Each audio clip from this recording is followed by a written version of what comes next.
Okay, we're on the ninth session, and in this book, part 5 of chapter 3. Okay, so let's do a little bit of reading here. And yeah, okay, what page are we on? I'm sorry. Page 129. Page Thank you. 129.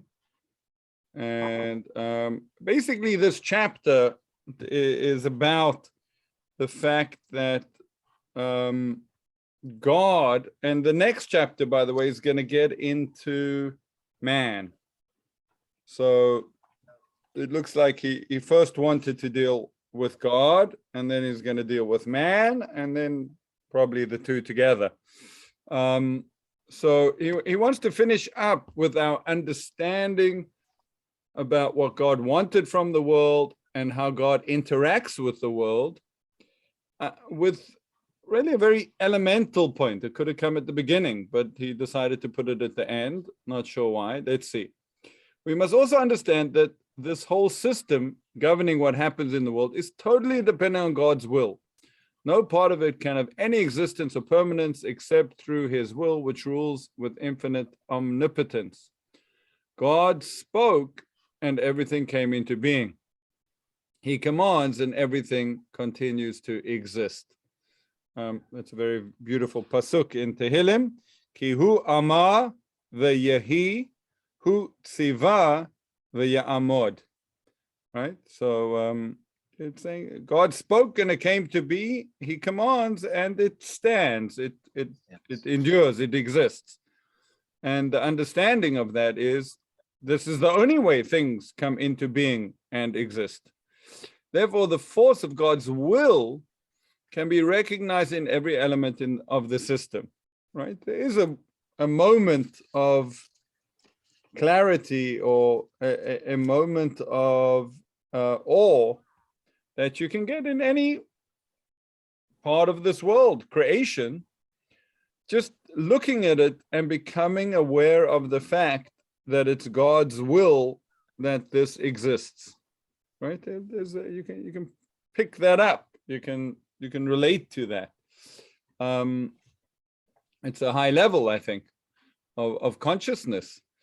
It is only his will that allows the whole system to exist as it is, with all its components and details. There's nothing in this world that's not because God doesn't, right? That's anything besides God's will. This parallels the way his will sustains every quality and detail of created beings. Neither these beings themselves nor any aspect of them have any existence except through his will. So what are the two aspects here?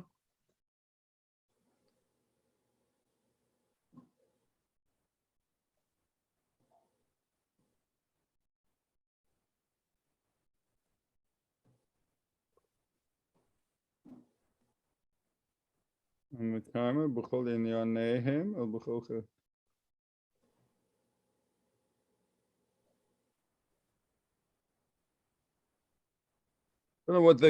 know what the parallel is over here. I think it's the system itself and then the attributes of the components. It's the overall system, and then it's each facet and attribute of the components that comprise the whole. Okay, very good. Excellent. Thank you. Okay. Neither these beings themselves nor any aspect of them have any existence except through his will. Okay. The footnote below is a very helpful recap of the previous parts of the chapter. I was just skimming it as you were talking, actually. It's useful. Okay, good.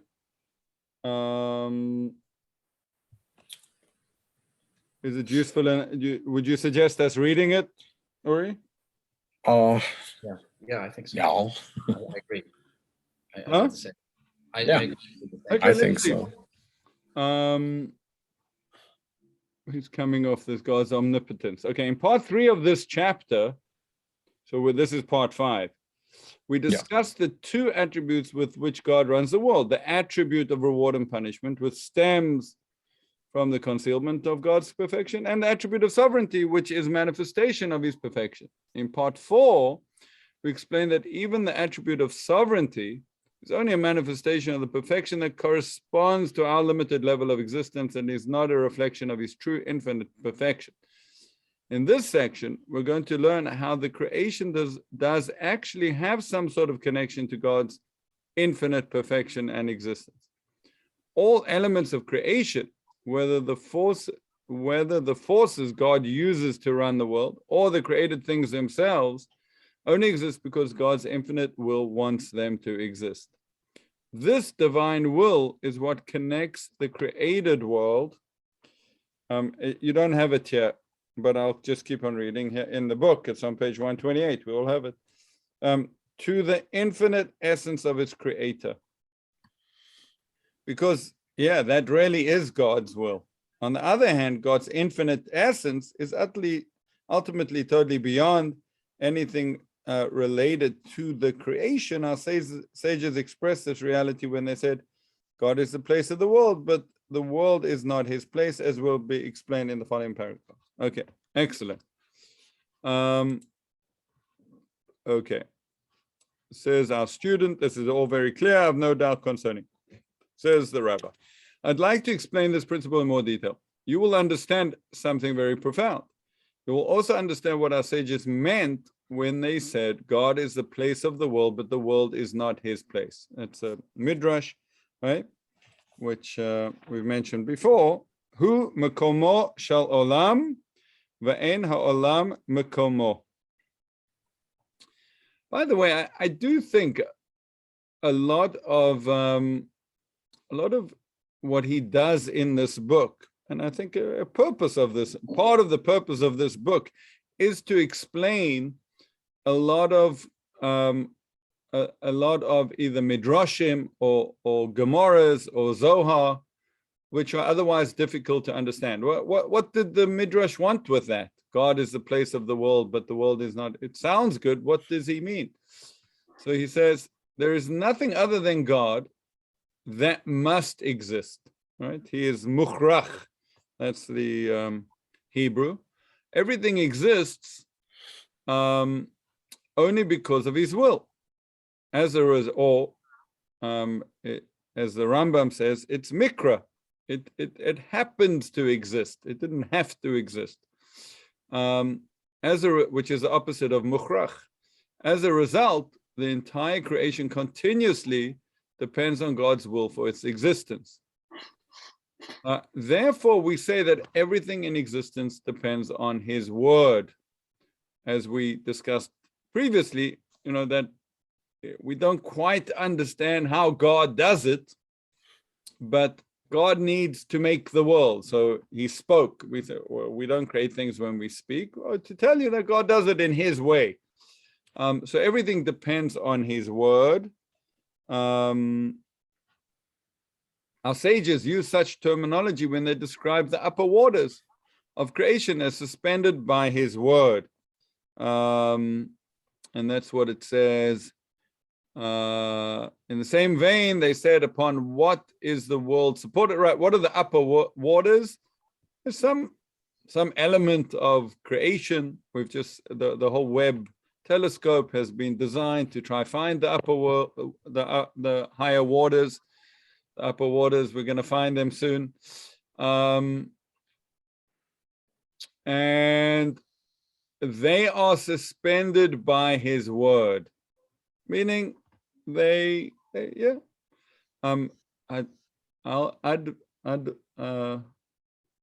Shaddai. And there's a drasha there. What's the drasha?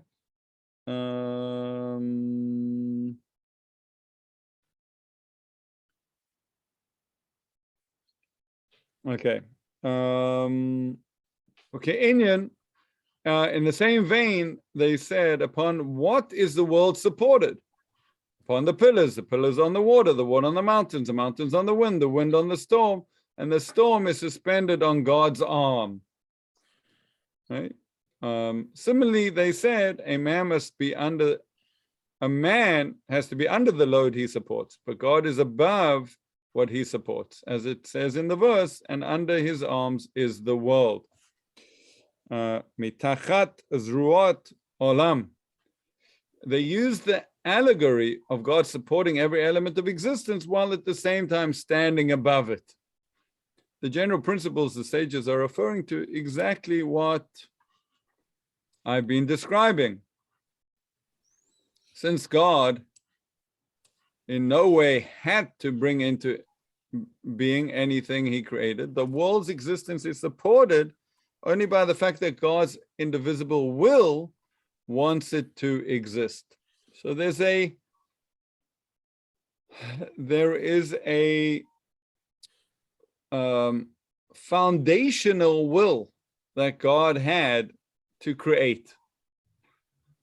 It is very important for you to understand that only God's will and decree allow a place for all of existence. Without this, there would be no place for anything at all, right? Where are things? Where did existence come from? As you know, or you will know now, I did not grow up in an observant house. They were extremely good, decent people, but they weren't observant of, in the way that I am now. But in my search, you see, here's the problem.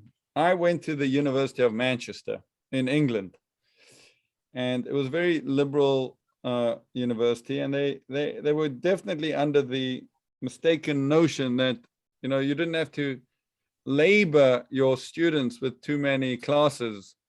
So I had 15 hours of classes a week.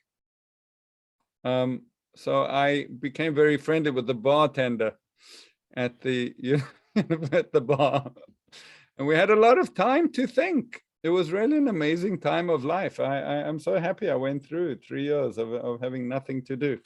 By the way, I studied economics with a major in econometrics. There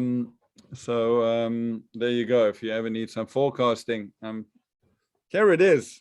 We're forecasting all the time here. But to me, this was the most necessary idea for God's existence. It really dawned on me, and it troubled me. Where do things come from? Where does existence? Yes, we're in the world, but where's the world? And how did this all space come about? So when the rabbi said, well, yeah, God is, I was like, oh, okay, Eureka. That was my most, I don't know if that's even developed. That's probably my most spiritually meaningful idea in terms of connecting to God, is that things come from God's will, right? Otherwise there would be nothing. I don't mind, can go far back in time. That's not going to, but where did things come from if that's not the nature of our world to just exist forever. Okay, the little personal, Newcastle Brown Ale was definitely the best choice during the first year, but I moved on to lagers in the second year, and by the third year I was sold on Guinness. Oh man, I liked you before. Now I like you even more. Just that was my trajectory almost to a T. I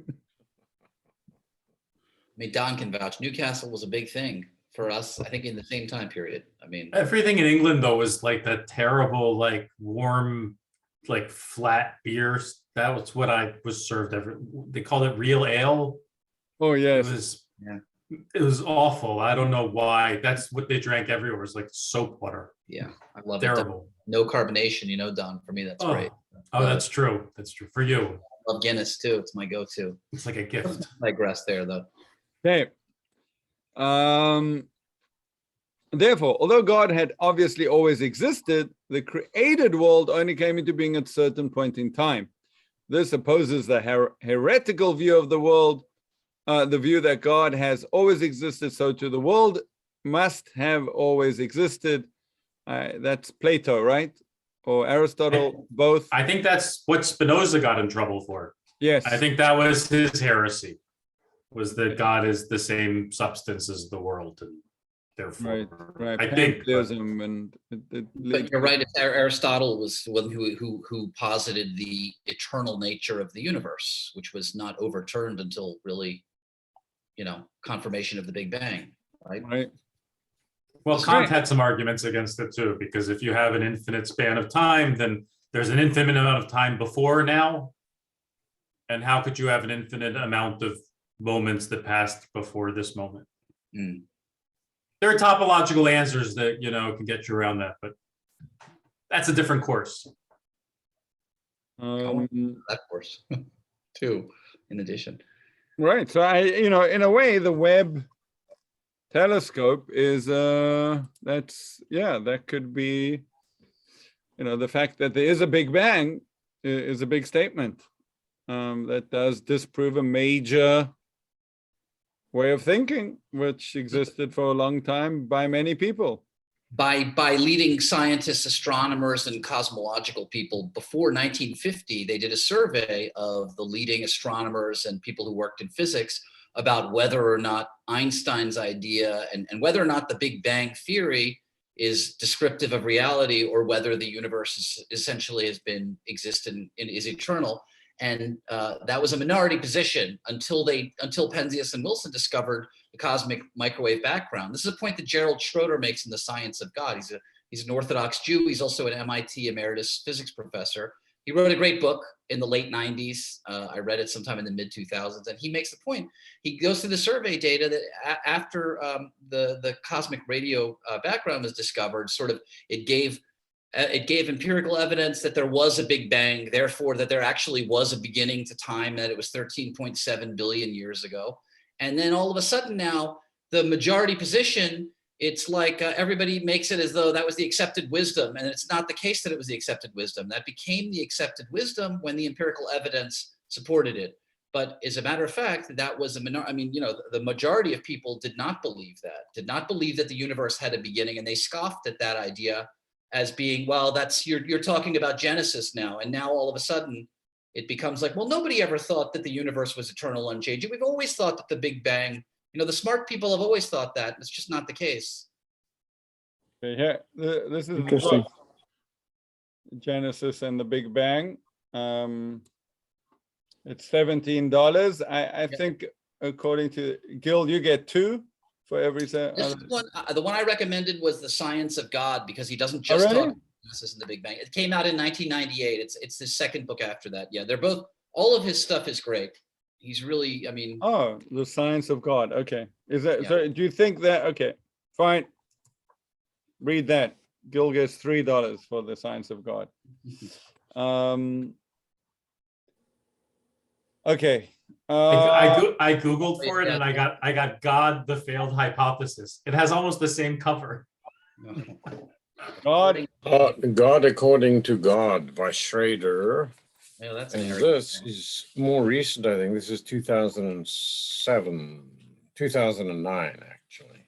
He's gone a bit off the rails in his older age. He's now positing Schroeder as God. He's become abyssal modna in his older age. It's very unfortunate. Okay. Have you read that, Uri? Yes, it's actually incredibly illuminating, because he tackles, from a scientific point of view, creation as valid at a very high level in a scientific sense. And it goes way beyond the naturalistic explanation of miracles. It doesn't deal with that at all. It deals with physics and the laws of physics, and how, in a deep way, for example, the creation is valid scientifically based on our current knowledge, among other things. Okay, great. All right.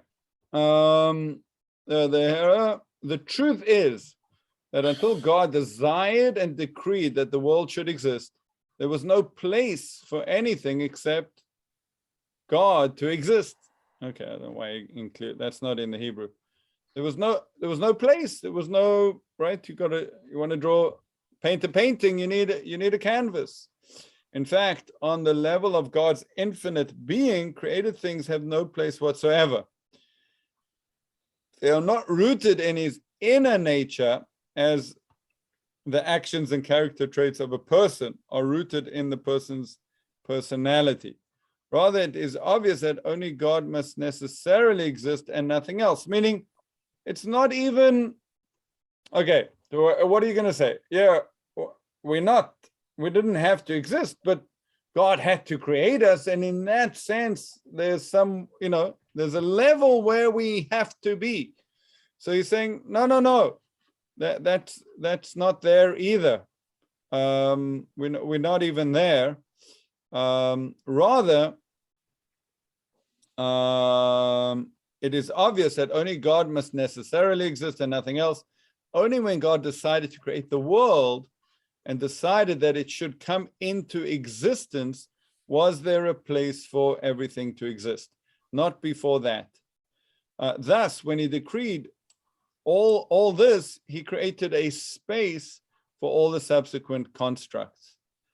So I think that he's saying that this prime desire that there should be a world is the space, is the makom. And then the makom fills up with other things, just like Gil, you said in the beginning, there's like the forces and then the actual creations. So it's almost, there's a general canvas, and then there are the details which also come from God.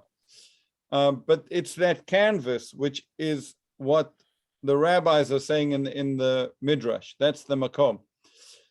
You should also understand that although we know that God rejoices over everything he has created, and that his creations serve to glorify him, as it says, may God's glory always be revealed, and may he rejoice over his creation.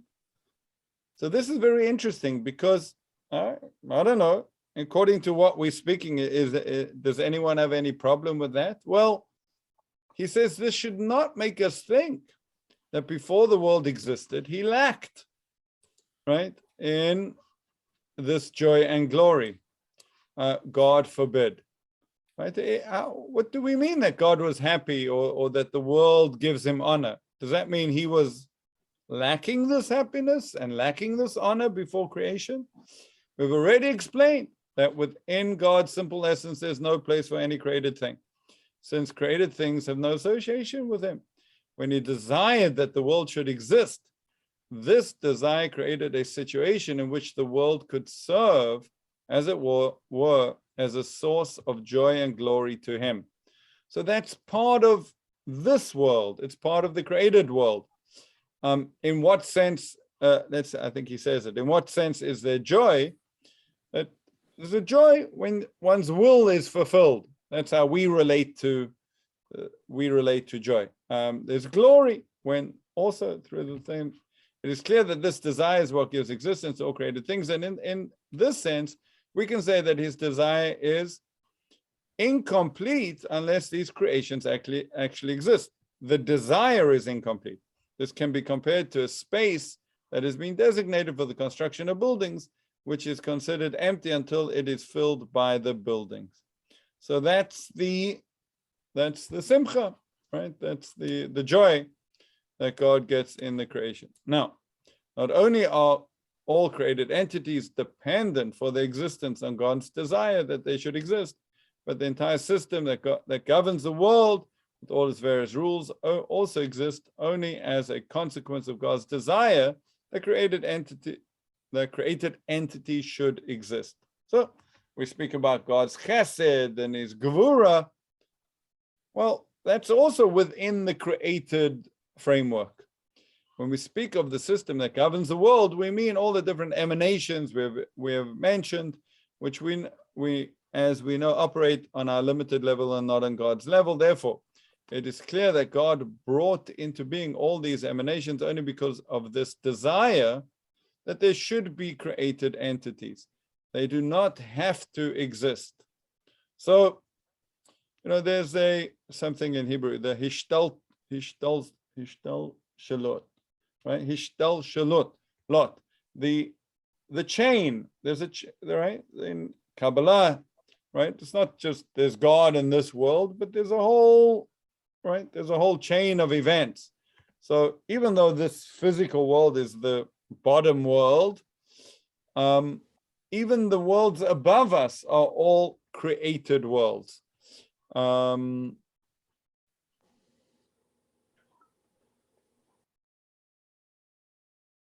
They do not have to exist in the way that God's simple essence exists. They too are among the buildings needed to fill the space created by God's desire that the world should exist. It is obvious that both the created entities and the creative forces are necessary to fulfill this desire. So there are three things here, right? There's God's desire that the world should exist. Then there are the creative forces, which will bring it into existence, and then the created entities themselves. It is this basic desire, which is makomo, right? The makom, he is the place of the world.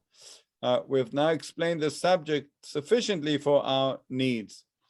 I'm fully satisfied with the explanation of this subject. Is that it?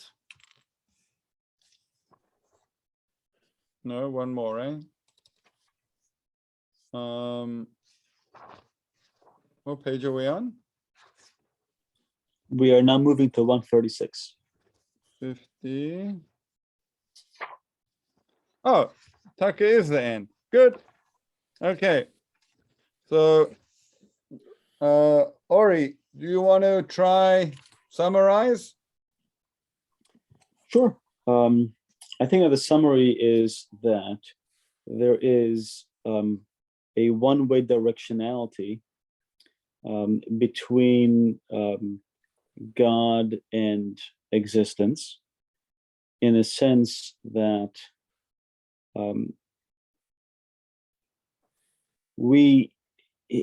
God is able to relate to the createds, namely, let's just say us, into our world in a way that we can partially perceive, but we cannot perceive God in God's true whole way, only in a partial way, which is a way that God intends for us to perceive it. God's creation of us is wholly a matter of his desire to create us. God does not have a need to create us, and our appreciation of it is not something that God needs nor lacked prior to creating us. Am I getting it right? But creating us gives him joy, isn't that correct? Yes. Yeah, it gives him joy, and yet in the one directionality that it gives him joy, he did not lack joy before he created us. So there's a paradox that we cannot really perceive because we're limited and we're not able to relate to God. Namely, giving him joy. I understood that point differently. Did anyone else? Dealing with the joy that it gave God. I understood that if there are these three things that we finished off with, right? God's desire that there should be a world, and then the created forces and the created entities, when those created forces and created entities came about, that fulfilled the prime desire that there should be a world. Fulfillment of desire is creates simcha. That's how we, so it wasn't God, the God himself, his true essence that got the simcha. No, it's the fulfillment of his will, which is the simcha, which is again a created will. That's how I understood it. But previously, we're also not to think of God as experiencing joy in the same way that we experience joy, right? That's our translation of that experience. So it's almost like we don't exactly know what we're talking about when we say that God experiences joy. It's metaphorical to our understanding. Right, but it's pointing to what? Right? We need to know what it's. I mean, what does it mean to say that God is happy or, or joyful? Like, what is that signifying? I mean, I know what that is an emotional state for a human. Which we're very happy to hear done. I imagine it. I don't see it personally, but I see other people that look joyful, pretend. So that's what I'm trying to explain, that the fulfillment of desire, it brings us joy, and then we can put that on God too, because right. Torah B'lashon B'nei Adam. That's the way we speak. Right. So that when we say that God experiences joy, we mean that his desire is fulfilled. Yep. Okay. Then yes, I get that. Yeah. Sorry, Uri. Ori. I just thought, I didn't think it was, he positioned this as a paradox that we can't grasp. You think he does or does not? No, it does not. I mean, it's graspable in terms of within the created system, this gives him joy. Because of the fulfillment of the desire, the prime desire that there should be a world, when it fills out, that's a fulfillment of will. I guess I understood it differently in a way that I said before, because there is a humility in the assumption that that God should even need to be fulfilled. And I think that maybe Dan was kind of explaining that our perception of God having a desire and seeing it fulfilled, and that gives him joy, is the way that we relate to creation and God's desire that creation come to be, but yet we are limited in such a desire leading to fulfillment, leading to joy. And what I had meant was that in human terms, if there is a desire and yet it goes unfulfilled, that leads to lack of joy or disappointment. For example, a couple who wants to have a child and does not succeed in creating the child are sad.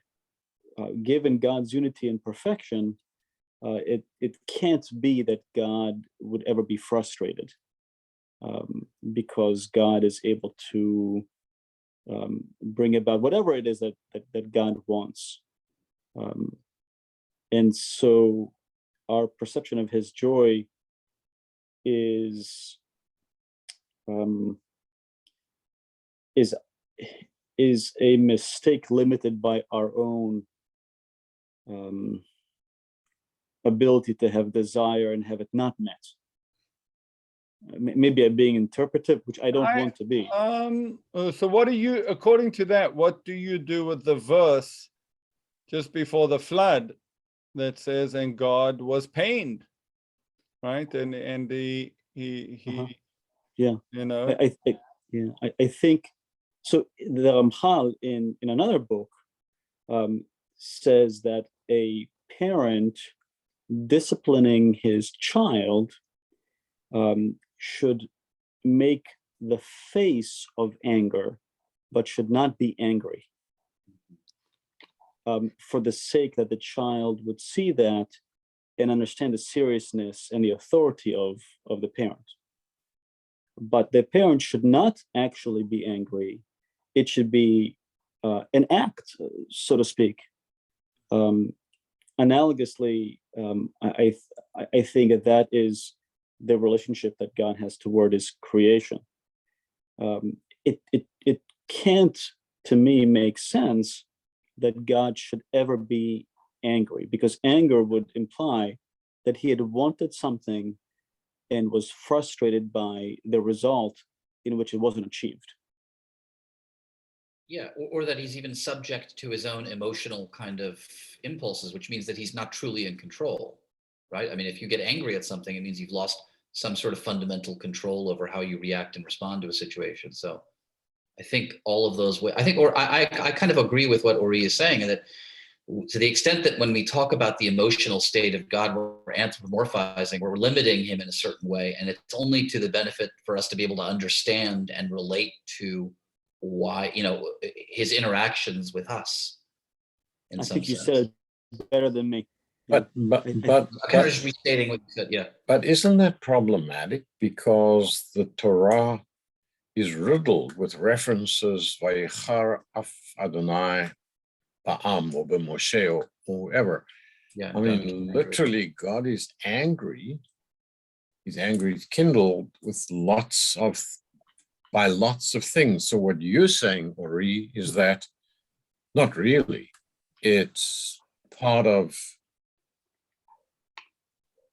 his guidance and part of his plans, so to speak. Is that correct? Is that correct, Rabbi? That's pretty, I think, traditional way of looking at it. Yeah, the Ran, Rabbeinu Nissim, one of the middle-aged commentators on the Talmud, has a very long piece about it, that he says, we don't know God, we don't see God, we don't see his emotions, we don't experience the emotion, we just see his actions. If a person was acting in that way, we would relate to those actions as angry actions, right? God's lashing out, there's suddenly a plague, and God got angry, and things happen quickly. In human terms, that's anger. Of course, that's not what God's doing, but Dibra Torah B'Lashon B'nei Adam. The Torah spoke to us in a way we could relate. But yeah, I think it's also a pedagogical reason, there's a reason that kids do grow up thinking that God's getting angry. Well, there's also physicality, right? I mean, God turns his face, or he uses his outstretched arm, and we're not to interpret those things as though God has a face or an outstretched arm. Right. So I think the anger or the joy has the same metaphorical, not that it's not understandable, but the metaphor is supposed to be relevant and resonant for us. Like when it says God is angry, we should understand it as anger, because that's the way it resonates for us to understand that state. Just like to take with an outstretched arm, we know what that means. It means to look something in the face. I agree, because if you say it's communicating God's disapproval of an outcome, right? Because otherwise, if the Bible had to resort to the idea that God disapproved of what Moshe did when he struck the rock, instead of saying, God was angry, I mean, people, whether they are of high understanding or low understanding, will come to intuitively grasp an emotional presentation more than sort of the use of language that they may not recognize subtle distinctions between words, right? So, because you're going to be limited with language. And so if you're going to constantly say God approved of this when Aaron did this, God disapproved of that when Moshe did this, it's like, that's not good enough. People are not going to understand. So to use the language of emotion and anger or joy, it makes it clearer for everyone to understand exactly, it's a more subtle way of understanding, when God sort of likes the path that something is, or likes the path that his creative forces are taking, or doesn't like the path that they're taking.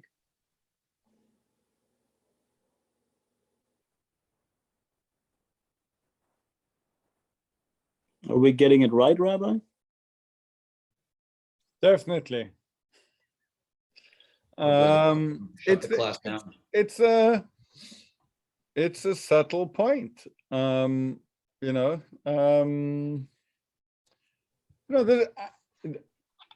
from everything I've ever learned, we're definitely on the right path. You know, I something that Gil just said, I'm wondering about, because, you know, does the mature, sophisticated mind go beyond the anger of God, or do they still relate to the anger of God? Right? Meaning, okay, I get it. God's not physical. God's creating the world. God doesn't have emotions like we do.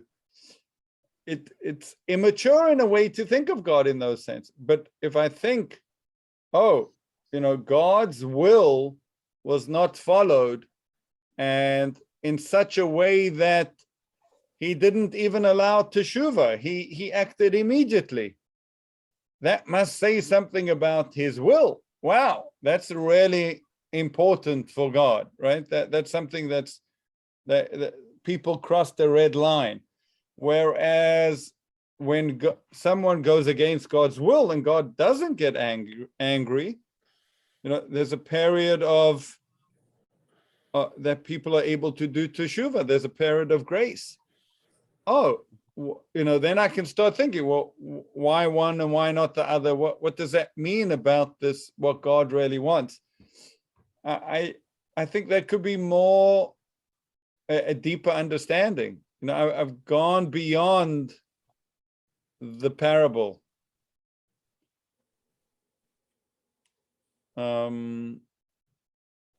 No, I'm not sure about that point, because at the end of the day, you're right. We are physical. That's the way we do think. You know, should we go beyond the anger? That's the question. Or should we keep the anger and just understand the depth of it?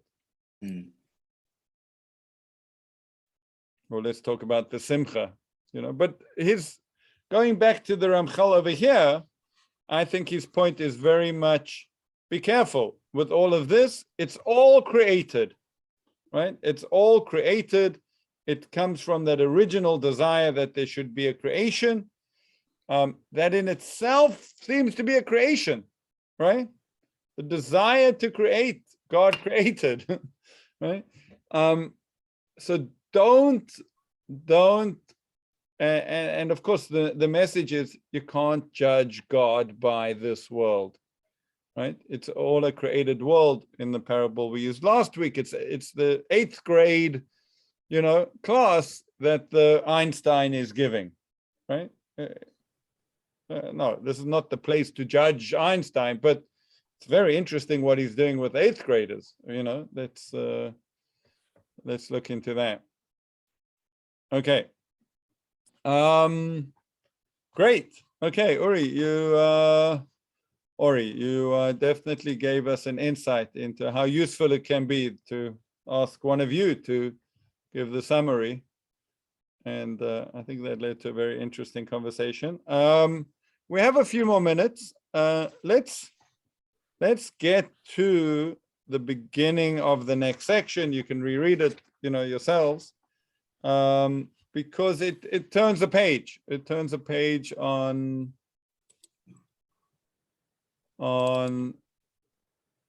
the subject matter, actually. So the soul and body in this world and the next. So now he says, now I would like to have a proper understanding of the nature of man's existence. Okay, you've told me about God, says the student. Let's hear about man. In my opinion, it's absolutely essential to understand this correctly, since everything revolves around man, and the task of perfecting this world is his. You are correct in saying that man is the ultimate purpose of everything created. Therefore, only someone who has a clear understanding of man can grasp the inner meaning of everything in the world that preceded him. Everything exists only to bring about this ultimate purpose. Right? So if you understand the purpose, you're going to get a good understanding. Seems that there will be a great deal to say about this subject as well, says the student. I'm interested.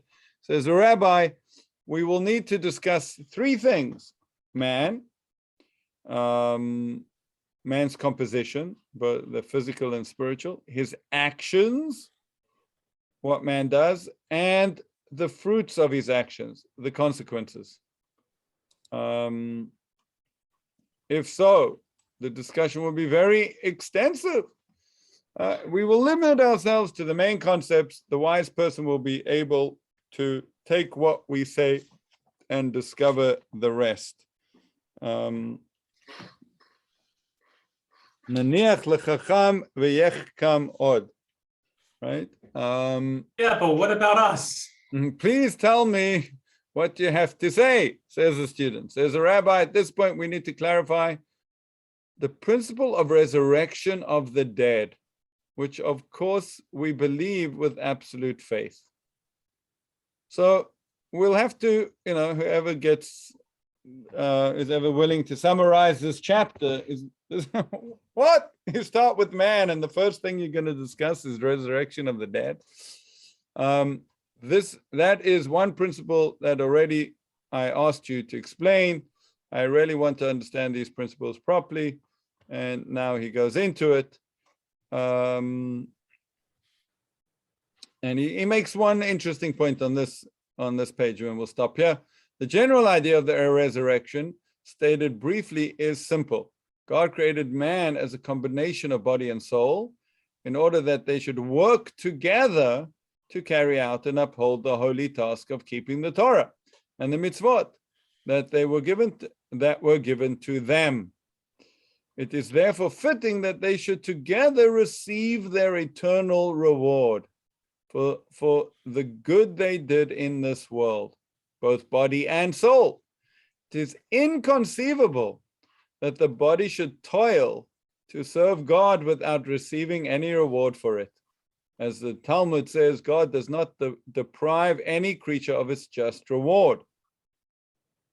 However, we need to analyze in depth how the body and soul combine with each other in their three distinct phases: when they are first joined together during life in this world, when they're separated from each other at the time of death, and when they're reconnected completely at the time of the resurrection of the dead. God makes every human go through these three phases. Therefore, they are certainly highly significant. We must focus on these particular phases and explain them at length until they are clearly understood. What's most interesting here is this is not an agreed upon point, that the body must be rewarded. The Rambam, Maimonides, we know is very, is very strong about, don't think about the world to come having any physicality. How could there be a perfect world with the physical is deficient, right? The ultimate goal has no deficiency. So we're going to have to see how the Ramchal gets around that.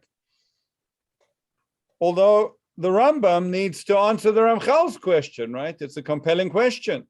If God does not deprive any creature of its just reward, well, why then doesn't the body get some sort of reward? Is the body to be understood as a creature distinct from the soul? Like I didn't have that distinction of having its own right. Yeah. Okay. I was surprised by that move. Like that the body also deserves its reward, I found surprising. Because you would think that it's just the carrier or a piece of, like your nails or your hair or something, that when you're done, well, it's a pass through. Yeah. They're right. It's people, right? Guns don't kill people. People kill people. It's interesting. Well, yes, we'll see. We'll see how he describes the toil of the body. Or just rather that it's the vessel, that the thing that deserves the praise or reward is the soul, not the body. And that's what would accrue any benefit in the hereafter if there's going to be benefit to accrue. Yeah, I mean, I'm totally on the same page. I was just surprised. I'm interested to see where this is going to go, I guess is what I'm trying to say. Yeah. Yeah. So doesn't earlier the Ramchal talk about God breathing life into man as spirit? Well, Does the Torah Ramchal- speaks that. Torah speaks. No, but doesn't the Ramchal? So I guess, is man different in that sense from animals? Do they have souls, according to the Ramchal? Mm-mm. Not the They do same not. soul as a human. Okay. Which he's going to tell us is the human soul comes from, you know, under the throne of glory. It's very connected to God, whereas the life force of an animal is not from such a high place. Seems to be more of this world. Yeah, there's a Godfather reference here that could clearly slide in, Dad, but I'm not going to say it. It's not appropriate. But you know what I'm talking about, I think. And if you don't, then shame on you. The animals. Yeah. They're all animals. Yeah. Very good. Okay, gentlemen. So thank you. Oh, and you, Rabbi. congratulations on your Oh yes, yes, Yeah, that's that's awesome. On your That's really cool. your two simchas, the grandchild and your daughter Yeah. getting into Hopkins yes. public health. Our great. daughter. Oh, Yeah, in 1 week it was Oh, look how overwhelming. So we're very excited about both. That's great. Not that any of us knew what public health was 2 years ago, but you know what? Pandemic has taught us a lot. And too much. and no one knew what Hopkins public health was 2 years ago, right? But now we know. So let's see. Just to share the picture of the day. Oh, she's so pretty.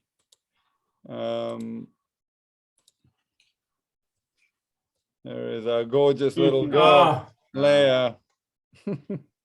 Oh, nice. delicious. I think Great. that's her first smile captured on Nice. That's great that they camera. captured it. And who knows what she was really doing, but I'm happy constantly. That's wonderful. It's a very surreal experience becoming a grandparent for the first time, by the way, as I'm sure Uri can tell us, and the rest of you, soon by you, as they say in the classics.